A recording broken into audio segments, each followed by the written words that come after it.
Bismillahirrahmanirrahim. Alhamdulillah.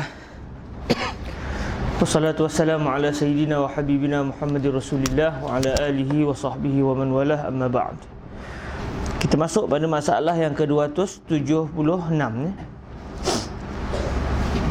Bismillahirrahmanirrahim. Bi isnadina al-muttasil ila sayyidina al-imam Syekh Muhammad Idris ibni Abdul Rauf al-Marbawi rahimahullahu subhanahu wa ta'ala wa nafa'ana Allah bi ulumihi wa ulumi masyayikhihi wa talamizatihi wa qurra'i bahril mazi wa sa'iri musannafatihi wa syurrahiha, Allahumma amin. Qala rahimahullahu subhanahu wa ta'ala 276, masalah kencing binatang-binatang yang halal dimakan. Kata Abu Isa, dan ialah yakni seperti di dalam hadis pada masalah 275, itulah perkataan kebanyakan ahlul ilm. Kata mereka itu, tiada apa salah dengan kencing binatang yang dimakan dagingnya. Kata Imam Nawawi, dan telah mengambil dalil ashab Malik dan Ahmad dengan hadis di dalam masalah 275 akan bahawasanya kencing barang yang dimakan dagingnya itu suci. Sebab Nabi suruh al-uradiyun minum air kencing unta. Maka digunakan, unta boleh dimakan, maka semua binatang yang boleh dimakan seperti unta iaitu halal. Najisnya itu tidak dianggap najis dari sisi syarak. Ini pandangan daripada Imam Malik. Mereka menggunakan qiyas. Manakala mazhab Syafi'i pula memahami Nabi suruh minum air kencing unta bukan kerana air kencing unta itu tahir, dia tetap najis. Tapi apabila tiada lagi ubat melainkan hanya itu saja ubatnya, maka ad-darurat tubahulil mahzurat.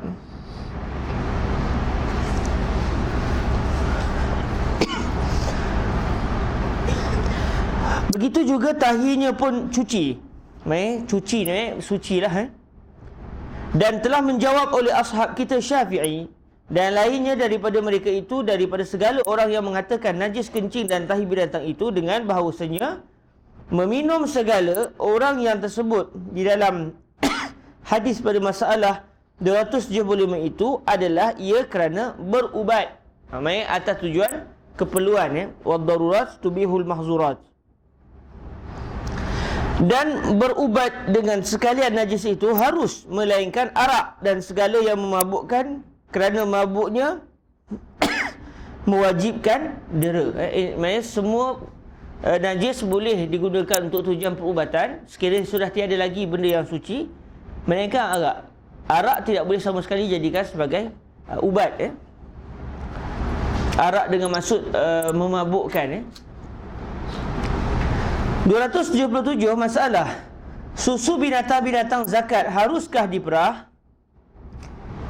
Binatang-binatang zakat, sebab satu ketika dahulu orang bila mengeluarkan zakat binatang, mereka akan bayar dengan binatang. Tapi hari ni orang bayar pakai duit dah. Beli kambing banyak pun zakat kambing bayar dengan duit. Bukan dalam mazhab Imam Syafi'i begitu. Mazhab Imam Abu Hanifah An-Nu'man. Jadi satu ketika dahulu ada binatang-binatang yang merupakan hasil wang zakat. Maksudnya binatang itu adalah zakat. Jadi bolehkah diperah susunya? Masalah susu binatang-binatang zakat haruskah diperah? Ya saudaraku, adalah pada hadis dalam masalah 275 tadi bahawasanya Nabi SAW telah mengizinkan minum susu binatang zakat kepada orang-orang Urainah. Maka adakah harus demikian itu? Kata Nawawi bahawasanya segala susu binatang zakat harus meminumnya bagi fakir miskin daripada sekalian muslimin. Maka orang Urainah itu fakir pada waktu disuruh Nabi meminumnya. Maksudnya ini ijtihad daripada mazhab kita. 278 masalah memerangi dan merampas muslimin. Memerangi dan merampas muslimin, itu merampas harta orang muslimin. Kata Nawawi, adalah hadis di dalam masalah 275 itulah asal pada hukum dera ke atas orang yang memerangi dan merampas muslimin. Asal di sini maknanya dalil. Adalah hadis dalam masalah adalah itulah asal, iaitu itulah dalil. Sebab kalimah asal ni dia ada banyak makna. Al-aslu fil asya' al-ibahah. Ketika tu dah jadi lain. Maksudnya ar-rajih. al-aslu fi hurmatin nabis huwal khamr. Itu dah jadi al-aslu ketika itu menjadi maqis alaih. Jadi dia ada pelbagai makna dan kalimah asal di sini adalah bermaksud dalil. Kata Nawawi adalah hadis di dalam masalah 275 itulah asal pada hukum dera, hukum menyiksa, hukum mengenakan ukubah ke atas orang yang memerangi dan merampas muslimin. Intaha. Maka samalah kelakuan orang-orang 6-7 orang di dalam hadis pada masalah 275 itu dengan kelakuan orang-orang Cina yang ghalib menyamun, merampas ke rumah Melayu di dalam tanah Melayu, sama ada ia membunuh atau tiada membunuh. Dengar dia apa? Lim Kit Siang marah. Ini adalah suasana satu ketika dahululah. Hari ni orang Cina tak menyamun. Yang menyamun orang Melayu pula sekarang ni. Itu kelebihan orang Melayu zaman sekarang.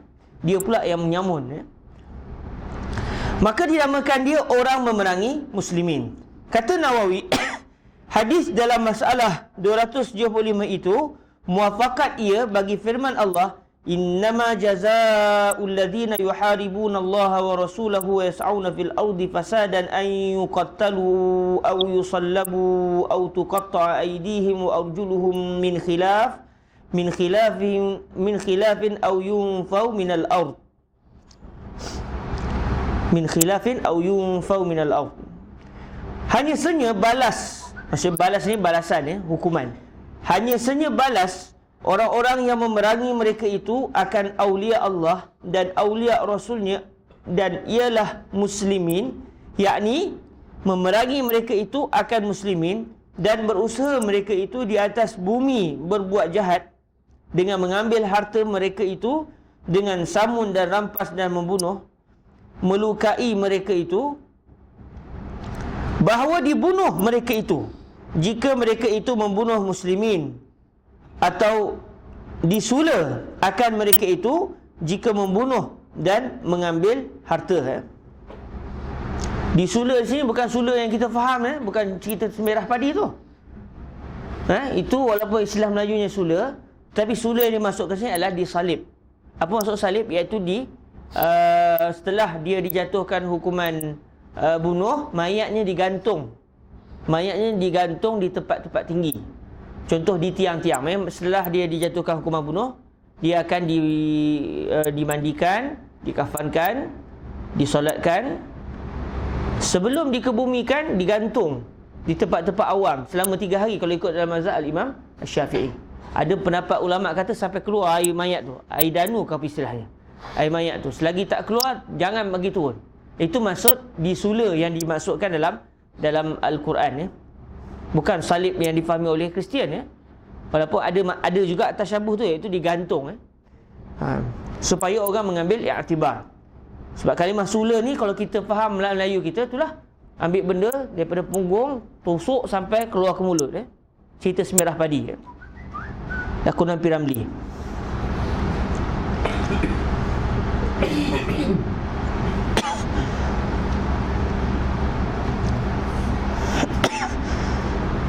Okey, bahawa dibunuh mereka itu jika mereka itu membunuh muslimin, atau disula akan mereka itu jika membunuh dan mengambil harta.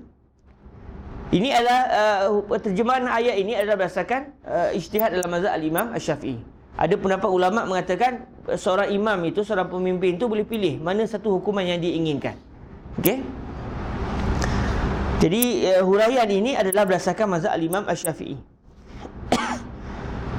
Bahawa dibunuh mereka itu jika mereka itu membunuh muslimin, atau disula akan mereka itu jika membunuh jika membunuh dan mengambil harta, atau dipotong tangan mereka itu dan kakinya selang-seli jika mengambil harta dan tiada membunuh, atau dibuang negeri akan mereka itu daripada buminya. Maksudnya daripada tempat dia. Dia orang KL kena buang, kena duduk kat Kedah contoh. Dan dapat lihat kalam Syafi'i di dalam Al-Um dengan lazatnya. Subhanallah. Dan dapat lihat kalam Syafi'i di dalam dengan lazatnya pada masalah ini ialah pada babu haddi qati'it tariq pada sahifah 139 jilid ke-6. Ini kitabnya Syekh lah. Kalau kita buka kitab kita mungkin tabak lain tak jumpa lah ni. Tapi ada babnya, kita boleh cari 279 masalah memerangi dan merampas muslimin dan hukumnya.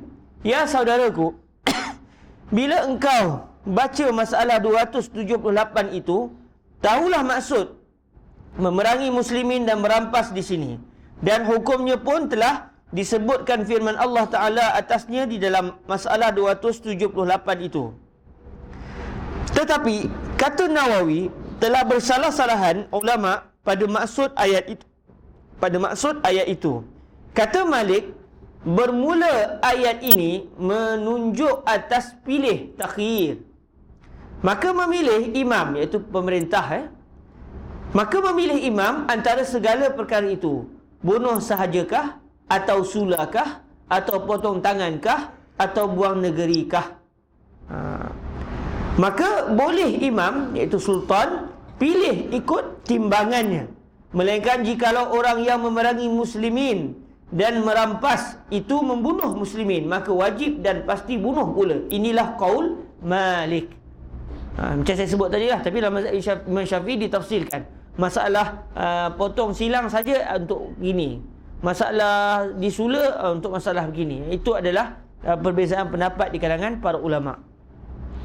Dan kata Abu Hanifah dan Abu Mus'ab al-Maliki, bermula imam sultan, itu bermula imam iaitu sultan, pemerintah, itu pilih sahaja. Dan jika orang yang memerangi dan merampas muslimin itu membunuh sekalipun, sampai boleh pilih. Maksudnya boleh imam memilih untuk tidak dibunuh. Ini pendapat daripada mazhab Imam Abu Hanifah.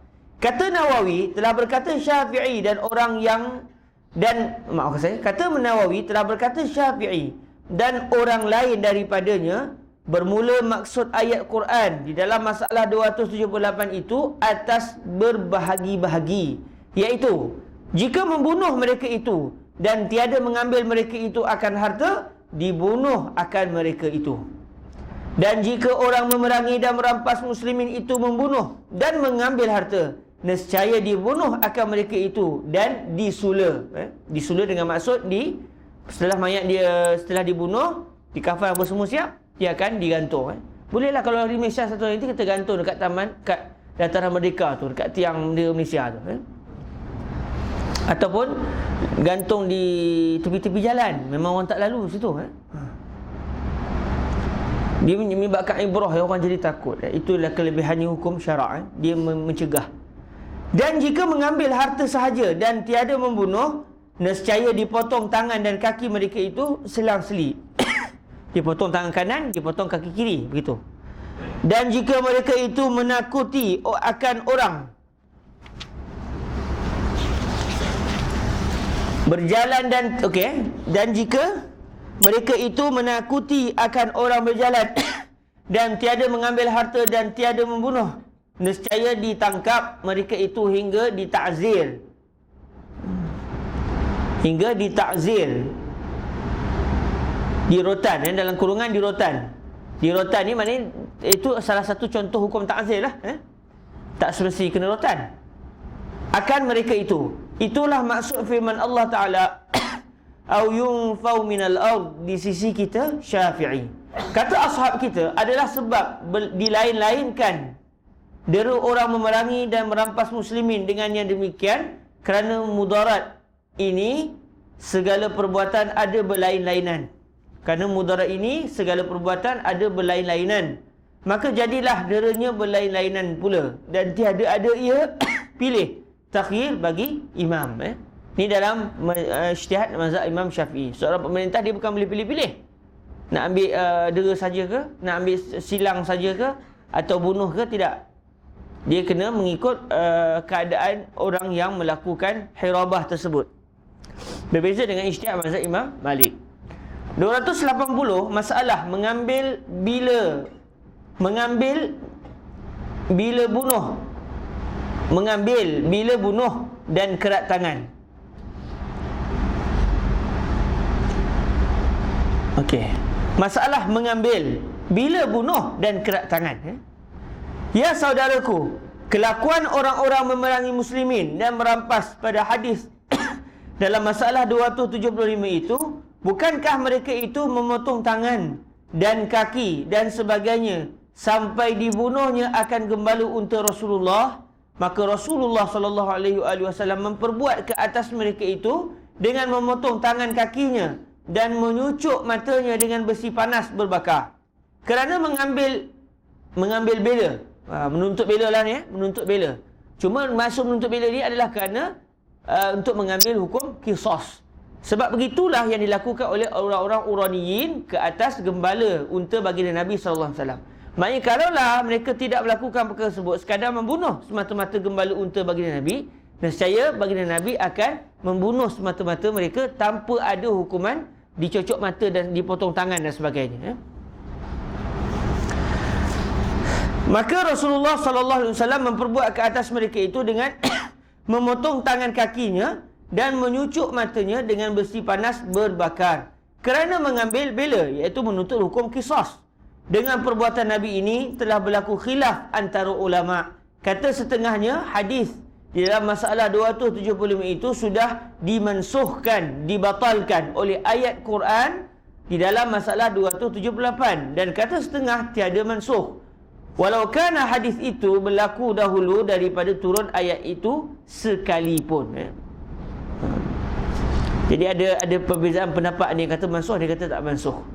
Syekh Yusri bin Rushdi menyatakan Nabi melakukan perkara tersebut kerana itulah yang dilakukan oleh orang-orang Uraniyin terhadap gembala unta baginda Nabi. Jadi bukan atas dasar geram dan sebagainya, tetapi hukuman itu atas dasar kerana hukum qisas. 281 masalah memberi minum orang hukum bunuh. Orang nak jatuhkan hukuman bunuh, boleh tak kita bagi minuman kepada dia? Kata Nawawi, sungguhnya telah ijma' sekalian muslimun atas bahawasanya orang yang wajib atasnya bunuh, maka minta minum ia tiada boleh ditegah memberi minumnya dengan qasad. Okey?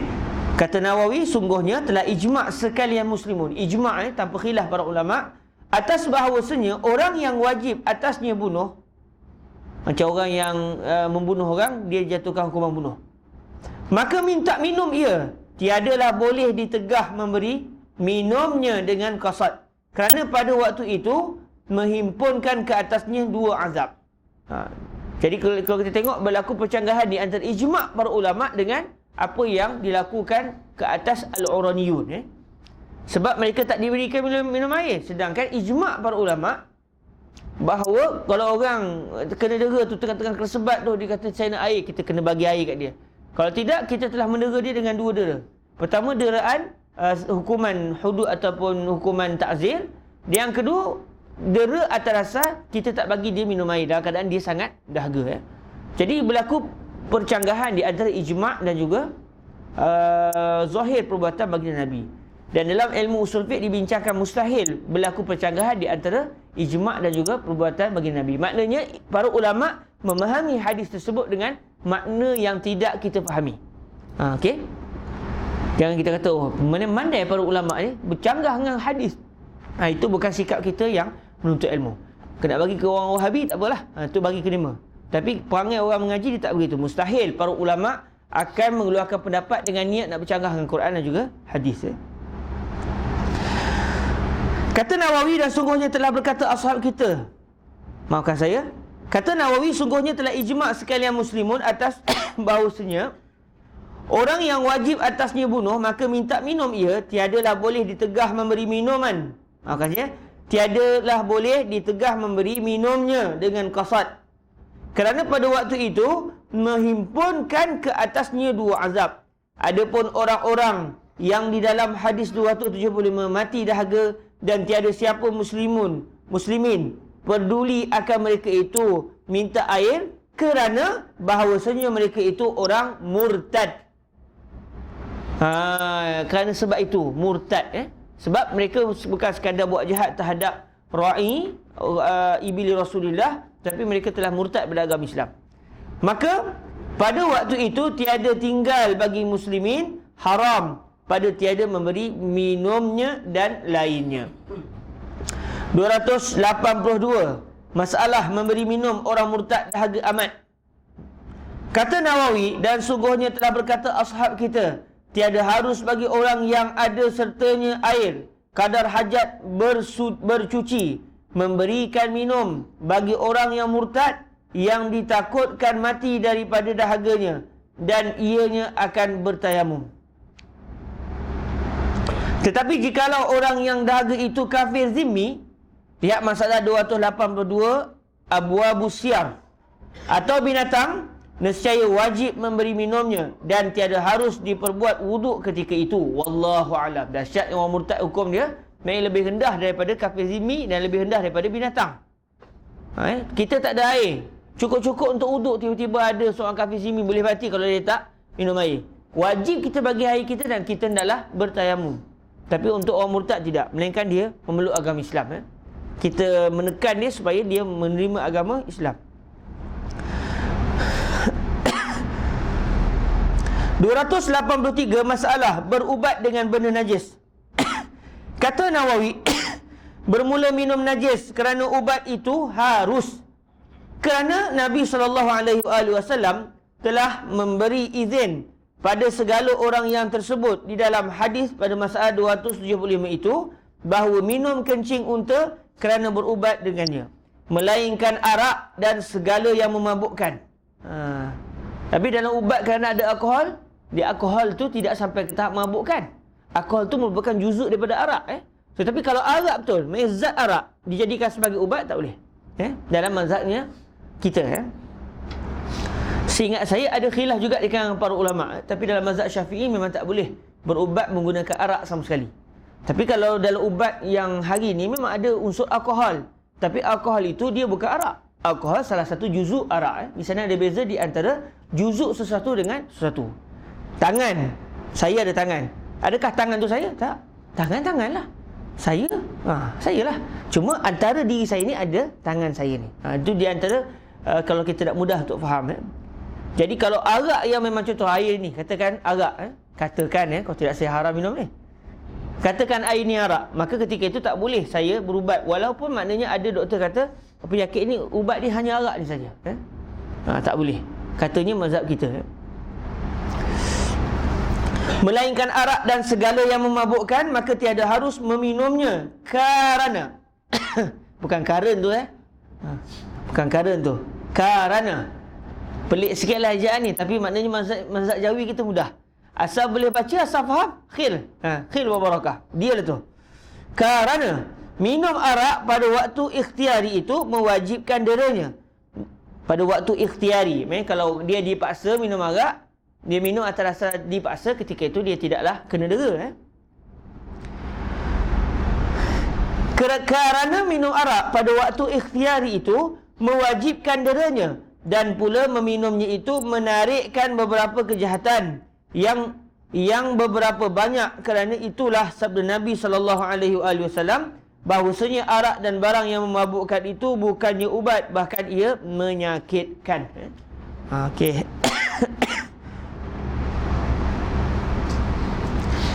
Orang yang minum arak, hukuman dia hukuman dera, iaitu disebat 40 kali. Berdasarkan satu pendapat, dan dia kata 80 kali. Baik, sekadar itu dahulu. InsyaAllah kita tangguh sebentar. Kalau ada rezeki kita jumpa balik atas dasar tanggungjawab saya yang seterusnya, mencempung anak saya ke dalam bas. Nampak gayanya kita tak boleh pukul 5.45 sebab subuh makin mutakhir. Jadi agak kelang kabut daripada asyir dan sebagainya. Jadi saya ingat kelas kita insya-Allah akan mula pukul 6 sekarang ni. Itu pun sementara Syekh Husi tak start lagi. Bila Syekh Husi dah start nanti, maka habis kelas Syekh Husi lah, bagi sesiapa yang mampu untuk hadir. Sekadar itu dahulu kita tangguh dengan sama-sama kita berselawat ke atas Nabi Muhammad sallallahu alaihi wa alihi wasallam. Allahumma salli afdala salatin ala as'adi makhluqatika sayyidina Muhammadin wa ala alihi wa sahbihi wa sallim adada ma'lumatika wa ما ذكرك الذاكرون وغفل عن ذكره الغافلون اللهم صل أفضل صلاة على أسعد مخلوقاتك سيدنا محمد وعلى وصحبه وسلم عدد معلوماتك ومداد كلماتك كلما ذكرك الذاكرون وغفل عن ذكره الغافلون اللهم صل أفضل صلاة أسعد مخلوقاتك سيدنا محمد وعلى آله وصحبه وسلم عدد معلوماتك ومداد كلماتك كلما ذكرك الذاكرون وغفل عن ذكره الغافلون اللهم اجعلنا من عبادك المتقين واغفر ذنبنا يا أرحم الراحمين واغفر تقصيراتنا يا أرحم الراحمين طهر قلوبنا من الرياء والتكبر ومن النفاق يا أرحم الراحمين واجعلنا من عبادك الصالحين واجعلنا من أوليائك المتقين بجاه سيد المرسلين سيدنا محمد الأمين صلى الله عليه وآله وسلم ربنا آتنا في الدنيا حسنة وفي الآخرة حسنة وقنا عذاب النار وصلى الله على سيدنا ومولانا محمد وعلى آله وصحبه وبارك وسلم والحمد لله رب العالمين تقبل الله منكم